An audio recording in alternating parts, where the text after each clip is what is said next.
Welcome to Movie Roundup. Today we are recapping a fact-based drama film, Lean on Me. Spoilers ahead, please take care. In the 60s, East Side High School is one of the most successful schools in Paterson, New Jersey.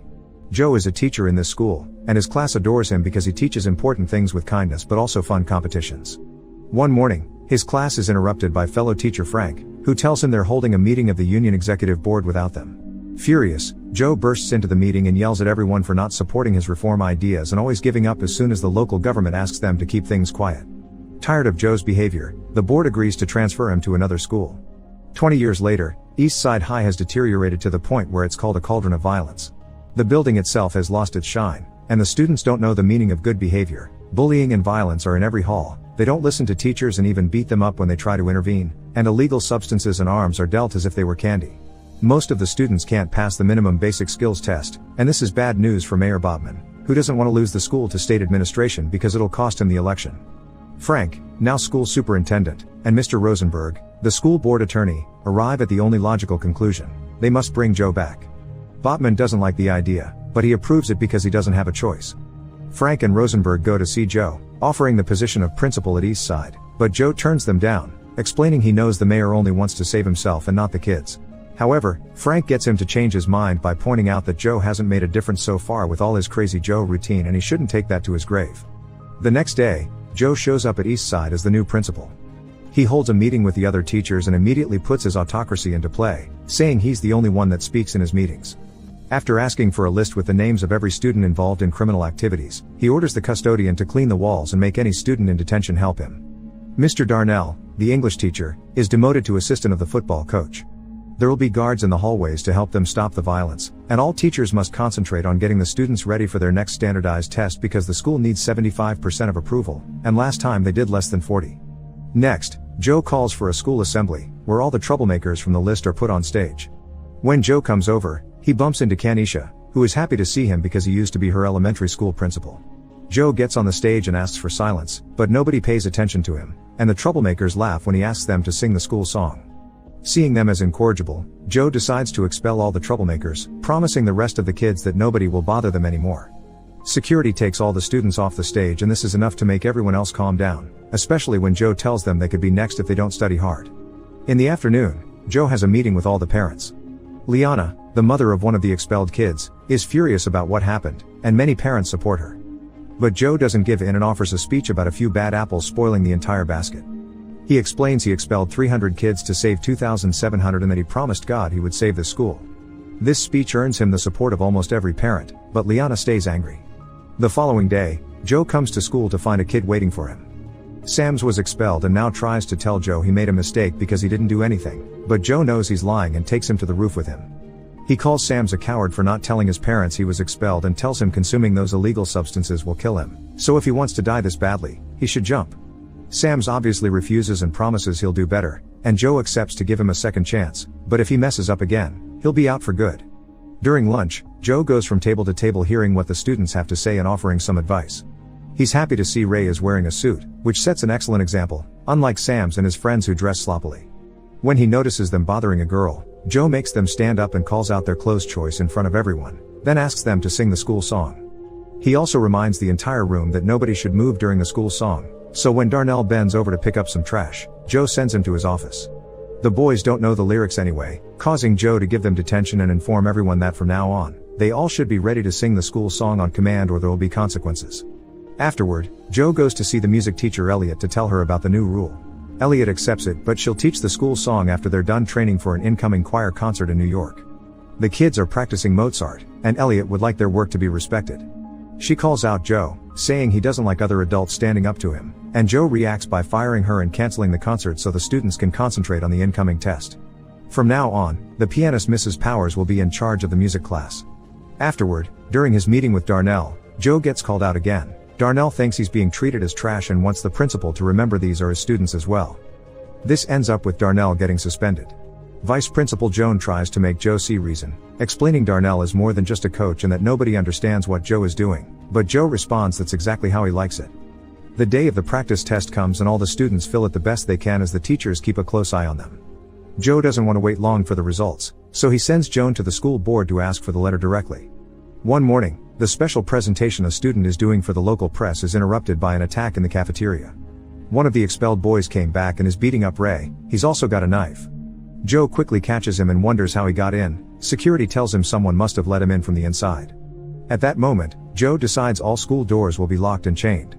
Sometime later, Joe finds Kanisha feeling upset. She's a smart girl, but her grades haven't been good since she lost a place to live because her mother doesn't want her. Determined to help, Joe takes Joan to see Kanisha's mother at her home. The mother explains she had Kanisha when she was a teenager, so she had to drop her normal life to work. Nowadays she's trying to get clean, but that puts her in an awful state of mind. That's why she thought it would be better to send Kanisha with child services, but she never stopped wanting her around or loving her. Joe promises to help her find a better job and a nicer place to live as long as she takes Kanisha back and helps her stay concentrated on her studies. The news of the chained doors reaches the newspapers, and Liana takes the chance to take the complaint to the school board. Frank scolds Joe for behaving this crazy, mentioning that Liana is organizing a group to remove him and the fire chief is on her side. He thinks Joe is alienating everyone like he did with his wife, so now he'll write an apology letter to Elliot and Darnell, because if Joe wants to be respected as an authority, he should start by respecting authority as well. Darnell is reinstated, but the problems aren't over yet. The fire chief shows up at the school with the press, so Joe gets him to leave while threatening him with a bat. Joan tries to express her concerns over this attitude, but as usual, she's ignored. To Joe's disappointment, the next time he sees Ray is when the boy comes to say goodbye because he can't stay in this school anymore. Later, Joe finds Sams and his friends goofing around in the bathroom. He makes them sing the school song and is shocked to hear a beautiful rendition done in the style of a church choir. The boys admit it was Powers that taught them this, so Joe goes to see her to congratulate her and ask her to teach everyone this version of the song from now on. The results of the practice test arrive and Joe is disappointed to see they only scored 33%. He calls all the teachers to the gym and tells them their inefficiency is to blame for these poor results, so they have to work harder. Joe wants to start a tutoring program and an extra course on remedial reading on Saturdays, but a teacher points out it's hard to make the kids come on weekends. His plan is that they'll go to every student's house and talk to their parents to get them involved, perhaps even invite them to come too if they don't know how to read. The following weeks, teachers and students work hard to get ready for the test, and Joe's as involved with his students as possible.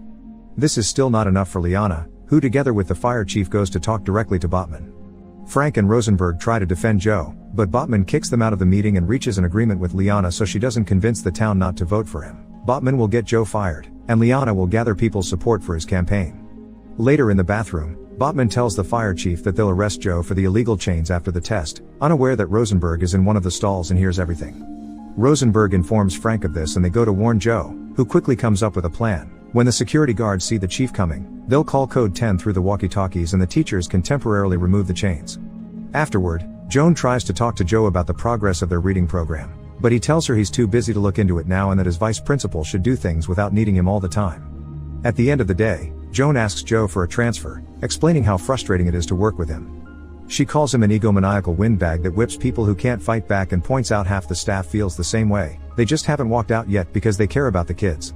Joan, however, has had enough of his lack of respect and support for the teachers, so she wants out.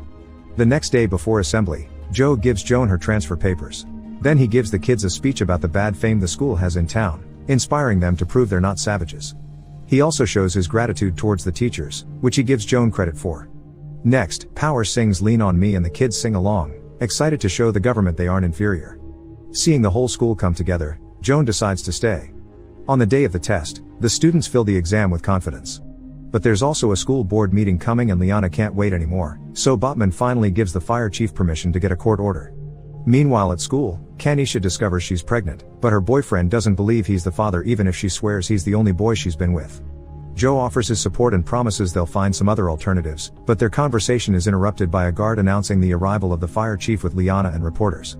Calling code 10, Joe tries to get the chains removed, but the chief is ready and has a recording of this code, so Joe gets arrested for violating the fire code, leaving Joan in charge.